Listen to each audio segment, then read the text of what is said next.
Então, só relembrando, tá? Então, o que eu estava falando, acho que foi na hora que cortei, eu estava falando isso. Que assim, novamente, não é o tipo de coisa que eu indico vocês ficarem decorando, não. Dá uma olhada, mas assim, não é caso que seja cobrado de novo, mas é importante, eu só queria dar uma relembrada, este hipotálamo hipófise, relembrar alguns hormônios, tá? Para vocês irem cientes disso na hora da prova. E aí, 2023, agora a gente tem uma questão falando sobre pancreatite, tá? Função pancreática. Em relação aos testes laboratoriais, tivemos 2 anos esse assunto sendo cobrado. Em relação aos testes laboratoriais usados para diagnóstico, etiologia e prognóstico nos casos de pancreatite aguda, é correto afirmar que resultados maiores que 30 mmol por ml do TAP, peptídeo ativador de tripsinogênio, na urina de 6 a 12 horas tem valor preditivo 100% negativo para severidade. A prova da amilase possui acurácia para concentração 5 vezes acima do limite máximo normal e especificidade aumentada na insuficiência renal.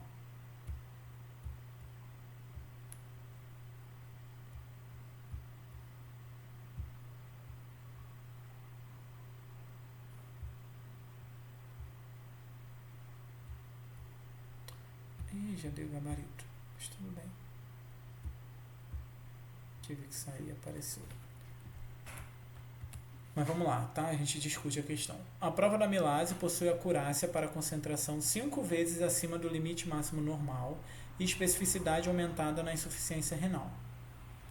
Valores maiores que 50 UI por ml de proteína C reativa estão associados à necrose pancreática, sendo útil após as primeiras 36 a 48 horas. Hematócrito menor que 44 no momento da admissão ou em elevação durante as primeiras 24 horas estão associados à necrose pancreática. E letra E. Apesar de possuir baixa sensibilidade, uma proporção da relação lipase-amilase menor que 5 é diagnóstico de pancreatite aguda induzida pelo alcoolismo. Então, né, já tinha dado o gabarito aqui, mas dei uma lidinha antes para a gente poder só comentar depois cada alternativa. Então, dei uma lidinha antes, entendam aí, né, o que eu estava falando para a gente poder discutir. Vou marcar um tempinho aqui.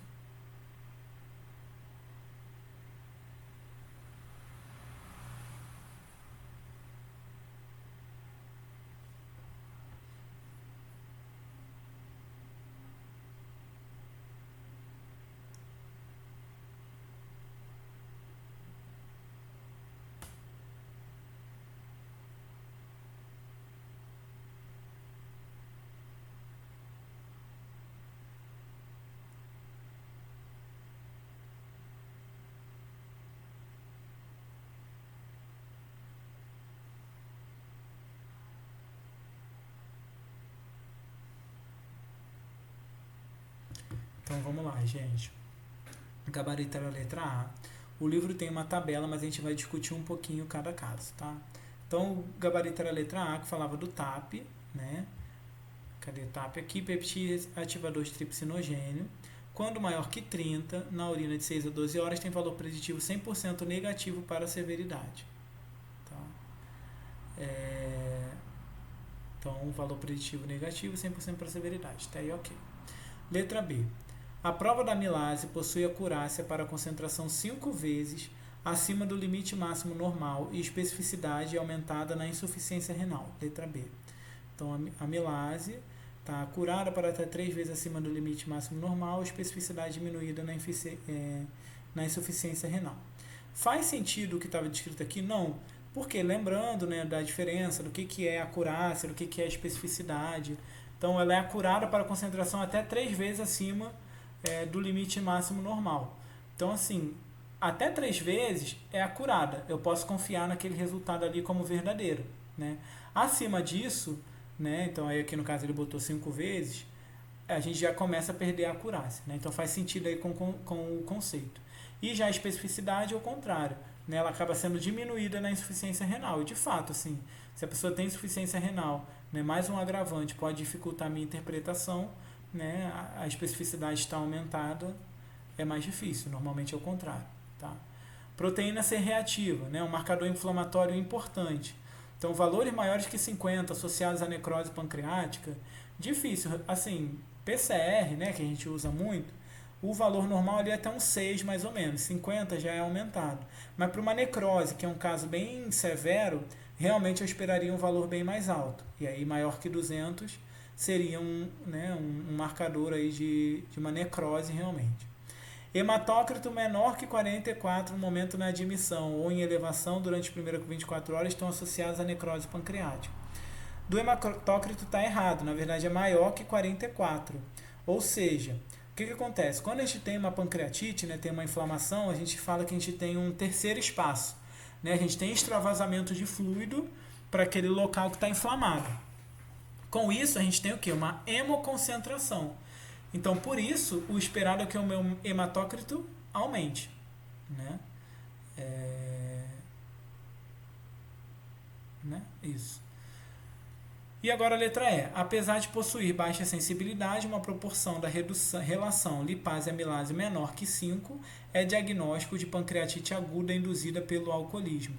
Aqui está invertido, tá? Na verdade, quando a proporção lipase-amilase é maior que 5, né? Então, quando a lipase está muito maior do que a amilase, então, diagnóstico de pancreatite aguda induzida por alcoolismo com baixa sensibilidade. Então, alguns parâmetros aqui realmente a gente acaba tendo que decorar. E essa é uma questão que foi cobrada em mais de um ano. Então, essa relação lipase-amilase, tá? Uma ideia aí da PCR, algumas coisas eu acabei discutindo aqui, porque eu acho que dá pra gente tentar pensar um pouquinho criticamente. Tipo, PCR, às vezes a pessoa tá com uma infecção urinária e tá com PCR de 50, né? Então, trouxe aqui alguns dados que eu vejo aí do dia a dia pra gente tentar responder de uma forma mais crítica e não ser tão dependente da tabela do livro, tá? E aí, em 2024, a gente traz mais uma questão, vamos ver se com o que a gente discutiu a gente consegue responder. Assinale a alternativa correta em relação aos testes laboratoriais usados nos casos de pancreatite aguda. O teste da amilase é usado como diagnóstico e é específico para concentrações até 10 vezes acima do limite máximo normal. Letra B. Teste da lipase é usado como diagnóstico, apresentando acurácia diminuída na insuficiência renal.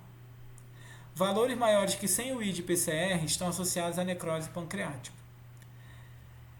Valores 3 vezes maiores que o normal da relação ALT-ST indicam em 95% do caso a presença de cálculos biliares.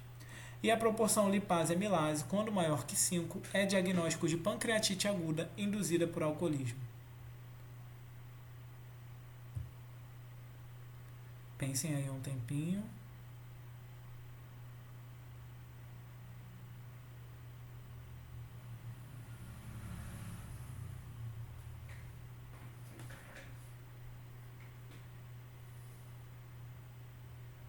E aí, gente?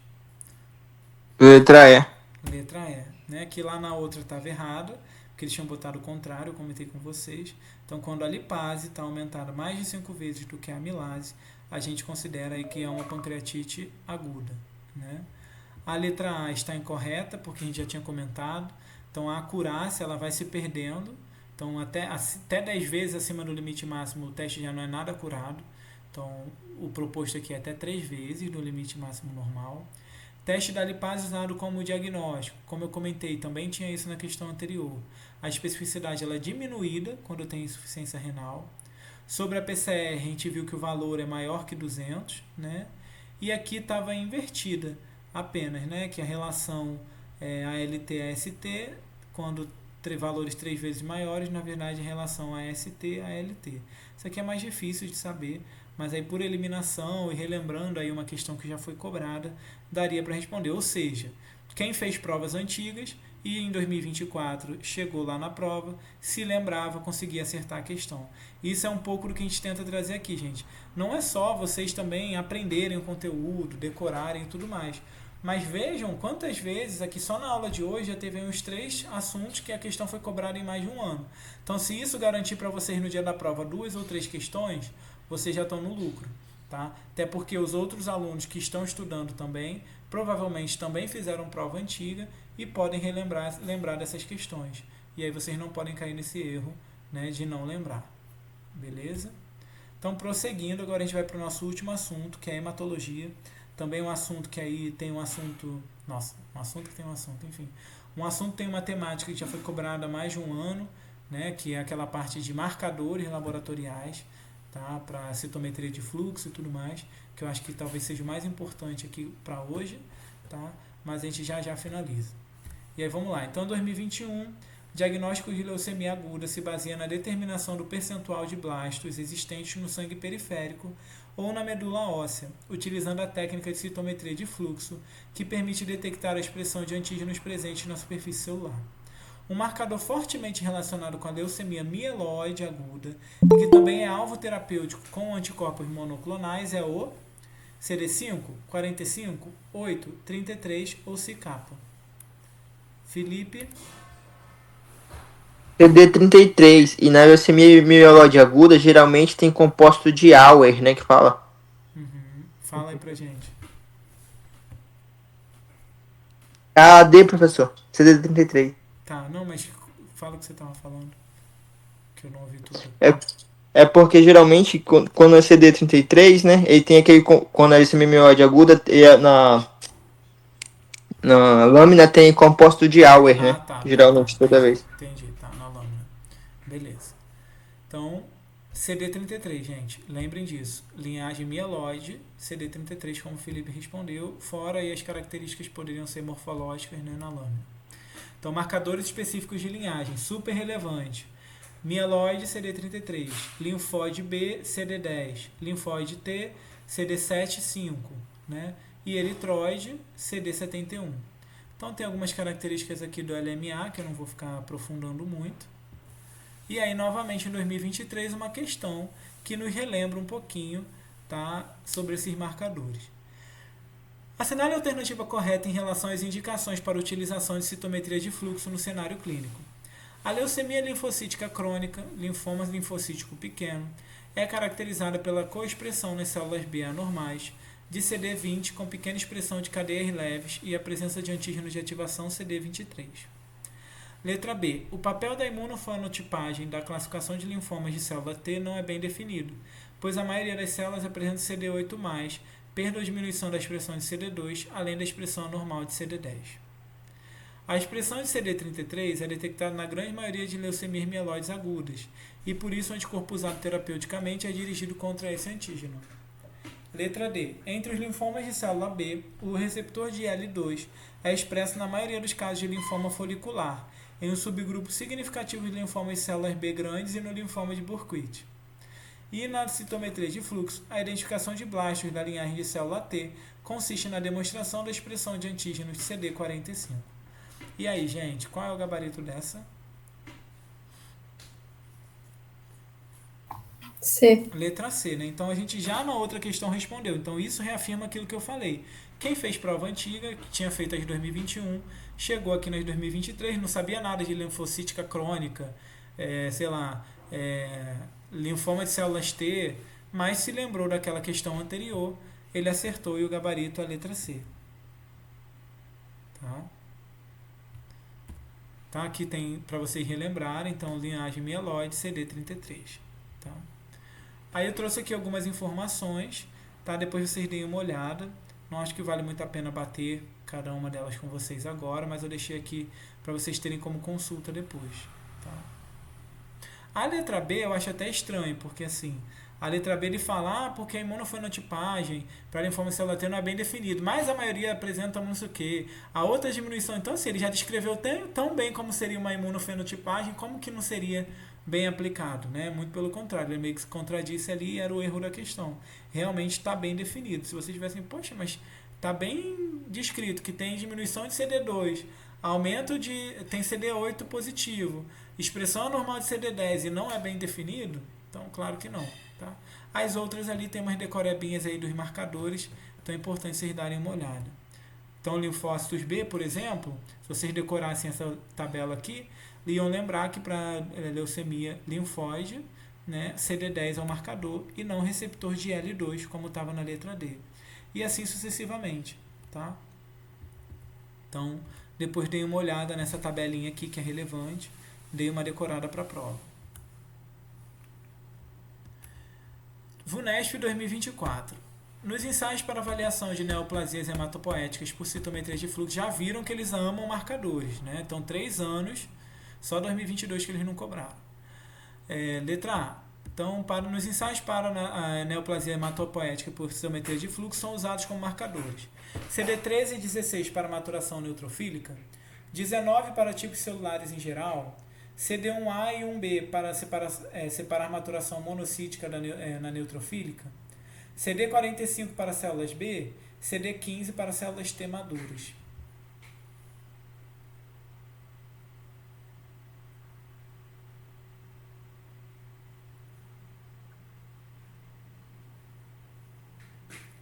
Alguém sabe essa, gente? Que já saiu do CD33 um pouco, né?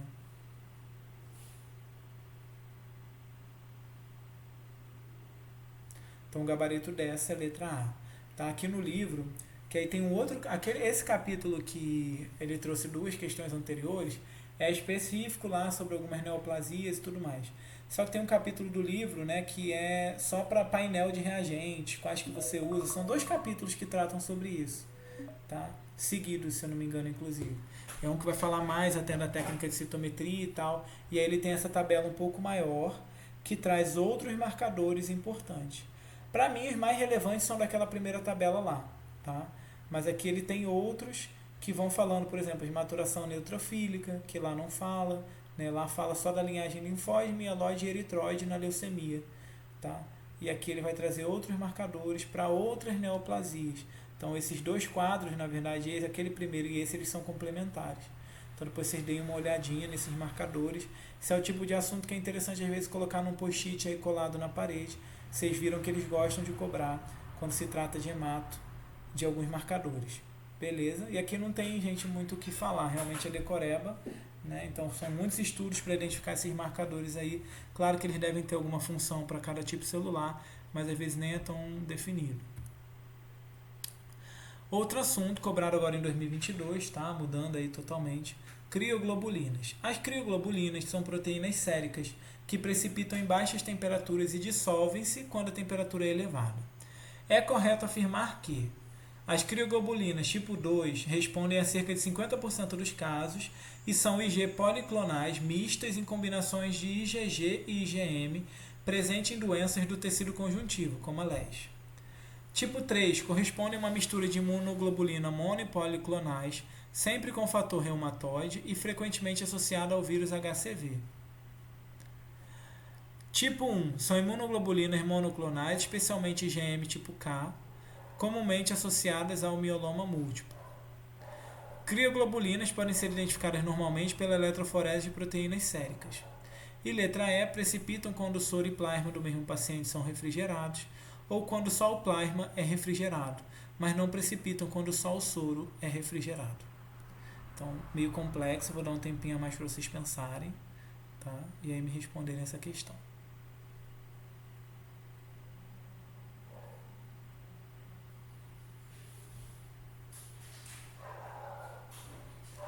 LES é o lúpus, tá, gente? Uma doença autoimune aí, para quem não sabe.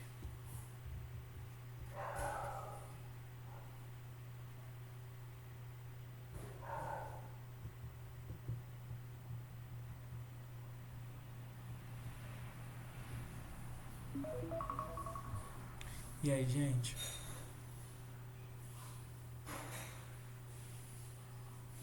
Gabarito letra C, tá? Então, crioglobulina, como eles falaram, são imunoglobulinas, né, como os anticorpos, por exemplo, que precipitam de forma reversível a baixas temperaturas. Então, eles precipitam, depois, quando a gente aumenta a temperatura, eles se elevam. Pode estar associado a várias doenças.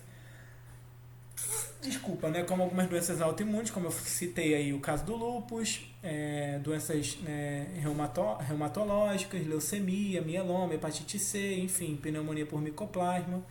E aí baixou um pouquinho a temperatura, a pessoa se expôs ao frio, por exemplo, começa a precipitar essas imunoglobulinas, isso ocorre aí, causa uma série de oclusões vasculares, e a pessoa pode ter algum problema, né? Uma trombose, enfim. São 3 categorias, 1, 2 e 3, tá? Aí a gente fala um pouquinho sobre cada uma delas lá na questão. Elas produzem sintomas ao precipitar, como eu falei, oclusão vascular, pode ter úlcera, púrpura cutânea, glomerulonefrite, tá? E depende da concentração. E o tratamento é voltado para a doença subjacente, tá? Quando a gente vai aqui para a questão, temos tipo 1, 2 e 3. As do tipo 1 são imunoglobulinas monoclonais, tá? Estão direcionados para um tipo, né, de antígeno. Já as do tipo 2, elas são uma mistura de mono e policlonal, tá? E as do tipo 3, elas são apenas policlonais. Então a tipo 1, a letra C estava correta, porque as tipo 1 são imunoglobulinas monoclonais. A letra A estava incorreta, porque a do tipo 2 é uma mistura, tá? E aquele de policlonal e monoclonal, e na alternativa fala que elas são policlonais apenas. E a letra B estava incorreta, porque as do tipo 3, elas são normalmente policlonais, e aqui eles falam que é uma mistura de mono e policlonais. Eu julgo essa questão como difícil, tá? Não é uma questão fácil, não. A letra E, eu acho que seria mais fácil de diferenciar, porque o teste ele é feito em soro, tá? E quando o soro e o plasma do mesmo paciente são refrigerados, ou quando só o plasma é refrigerado, não precipita errado, porque assim, o soro, né, para quem já teve alguma vivência de laboratório, inclusive é o tipo de analito que a gente utiliza, né, o tipo de amostra que a gente utiliza para, às vezes, fazer uma dosagem de um anticorpo, para identificar se tem algum anticorpo, ou seja, uma imunoglobulina. E aí o soro não ter precipitado quando é resfriado não faz sentido, porque as imunoglobulinas estão presentes tanto no soro quanto no plasma. Para quem não lembra, tá, gente, a diferença de soro e plasma está muito na separação, né? Então, o plasma tem alguns componentes que o soro não tem, tá? Basicamente a diferença é essa. Mas, normalmente o soro, que a gente faz ali com aquele gel separador, né, no tubo amarelo, como eu comentei lá no início da aula, né, as coisas estão super interligadas. O soro ele tem ainda imunoglobulina. As imunoglobulinas elas não conseguem ser separadas ali simplesmente por um gel separador e a velocidade que normalmente a gente usa na centrífuga para fazer a separação de soro e os outros componentes celulares. Tá? E a letra D podem ser identificadas normalmente pela eletroforese de proteínas séricas. Na verdade, indica-se outros testes, como fixação de complemento, ensaios de hemaglutinação e outras técnicas imunológicas. Tá? Então, não é muito a eletroforese que é utilizada.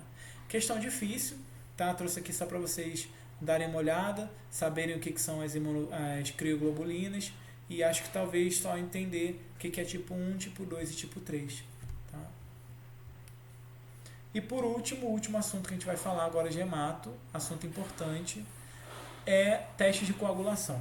Então, em relação aos testes de coagulação e as deficiências podem ser detectadas a partir dos resultados nele obtidos, é correto afirmar que condições clínicas que levam a um resultado anormal de PTT, né, eu ia falar TTP, ativada, entre outros, são uso de anticoagulantes, doença renal, deficiência de vitamina B12 e coagulação intravascular disseminada. Letra B. Quando apenas o tempo de trombina, né, que é o TP, protombina, o TP está anormal, suspeita-se de um defeito nos fatores 8, 9 e 11 da coagulação. Letra C. Quando apenas o tempo de tromboplastina parcial está anormal, a suspeita recai em um defeito no fator 12. Deficiências de fibrinogênio, que é o fator 1, podem prolongar o TP e TTPA se a concentração plasmática da proteína estiver suficientemente baixa, em geral menor que 100 mg por ml. E letra E, as hemofilias são distúrbios hemorrágicos congênitos. A hemofilia B resulta da deficiência do fator 8, enquanto a hemofilia A decorre da deficiência do fator 9. Então, para essa questão, é importante a gente relembrar a cascata de coagulação, que a gente já vai relembrar.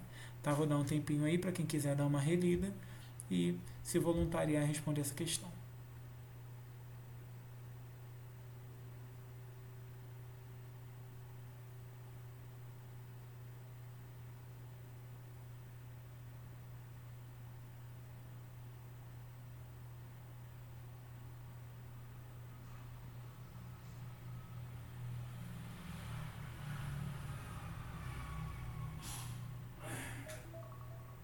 E aí, gente?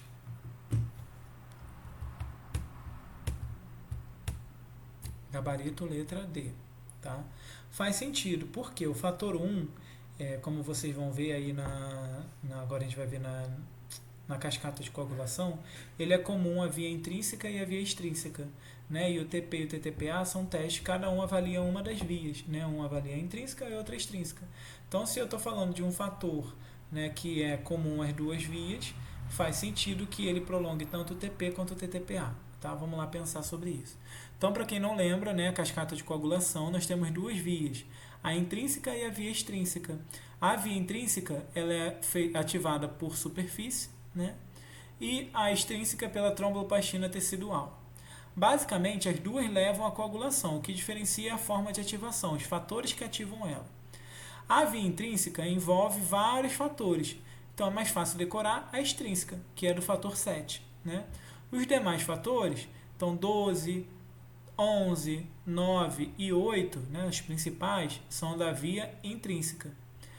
Eles juntos chegam a uma via chamada via comum, que tem o fator 10, né, todos chegam aqui na ativação do fator 10, que vai levar à ativação do 5, do 2 e, por conseguinte, no fibrinogênio, que é o fator 1.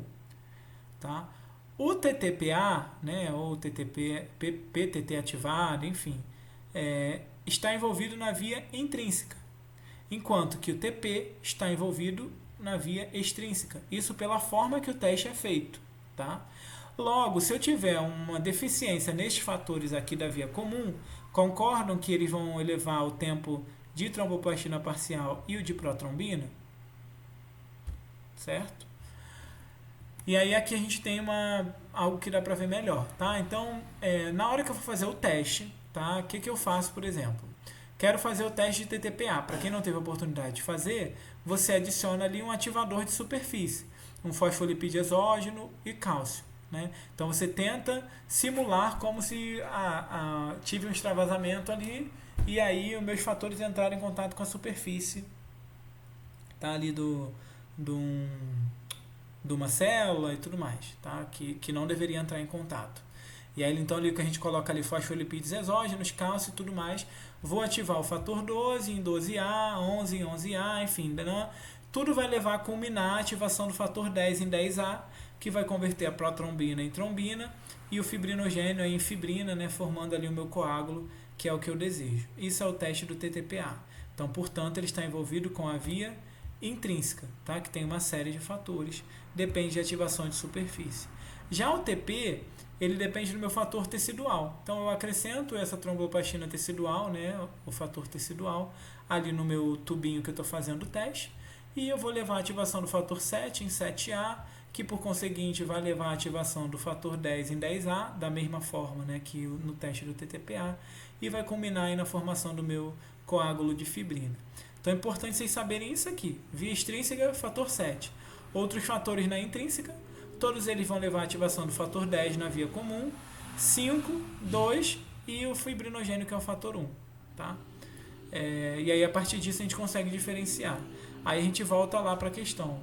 A letra A falava condições clínicas que levam ao resultado anormal de TTPA, entre outros, né, são uso de anticoagulantes, doença renal, deficiência de vitamina B12 e coagulação intravascular disseminada. Isso aqui era mais uma decoreba, tá, aqui de uma tabela que ele traz alguns fatores, né, algumas doenças que podem levar ao aumento de uma ou outra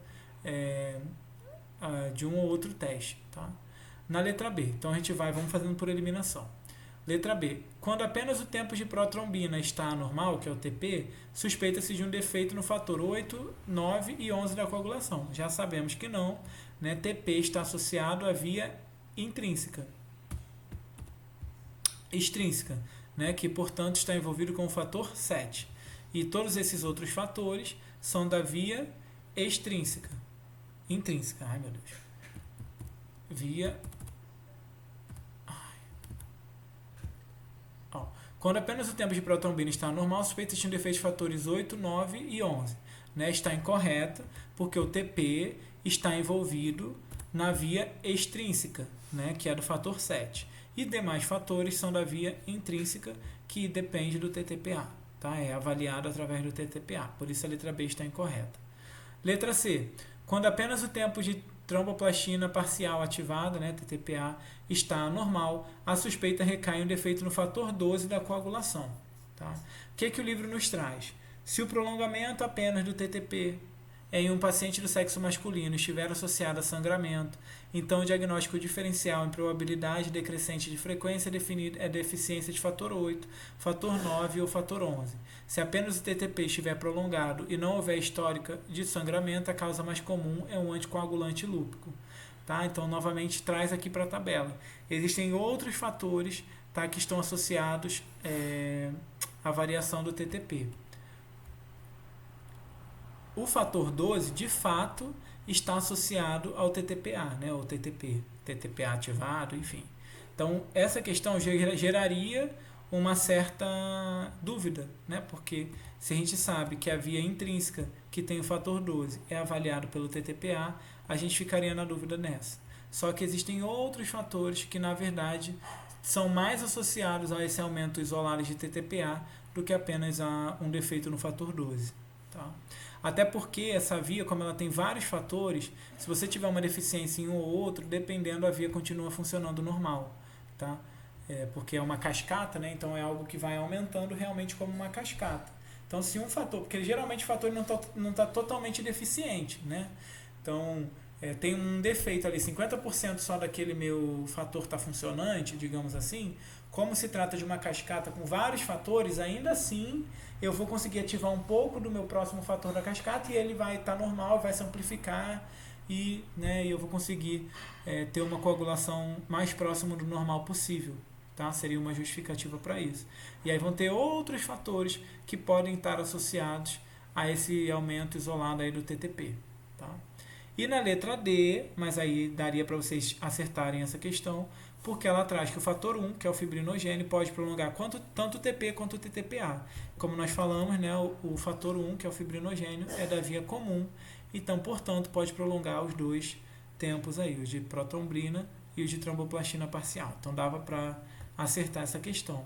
E sobre as hemofilias, estava trocado aqui. A hemofilia tipo A se deve a um defeito no fator 8, né, genético, e a hemofilia do tipo B, um fator do tipo 9.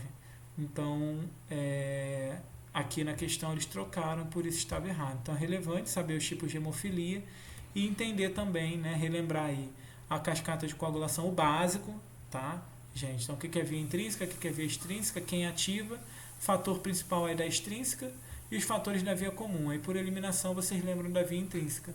Conseguem lembrar também o TTPA, né, que está associado à via intrínseca, e o TP está mais associado à via extrínseca. Eu lembro que assim, tem umas decorebinhas, né, que vocês, alguns devem conhecer aí, para você poder montar os fatores de coagulação, tá? Mas pelo entendimento também dá para ir por eliminação. Eu sempre tentava decorar só isso, que a via extrínseca é o fator 7, e aí fator 10 é 5 e 2, e o fibrinogênio claramente estão na via comum, demais fatores na via intrínseca. Bom, gente, é só isso, entre aspas, né, que eu queria trazer para vocês hoje. Então, a gente finalizou aí a nossa parte de análises clínicas. Mais do que qualquer assunto que eu tinha para trazer para vocês, acho que é relevante lembrar que muita coisa se repete, né, e as análises clínicas estão aí para mostrar isso. As análises clínicas são um assunto que são dificuldade para muitos alunos. Então, assim, tentem se garantir. Revejam as questões antigas, tentem entender pelo menos as questões antigas, para se garantir, caso na prova seja cobrado novamente a mesma coisa, vocês acertarem essa questão e não perderem por bobeira, tá bom? Alguém tem alguma dúvida, quer fazer algum comentário, acrescentar alguma coisa? Todo mundo vivo aí? Todo mundo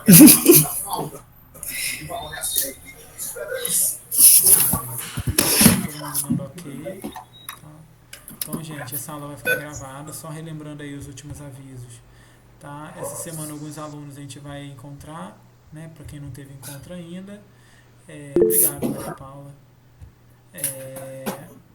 E teremos aí, já tivemos a liberação do listão hoje, teremos mais um simulado aí até o final da semana.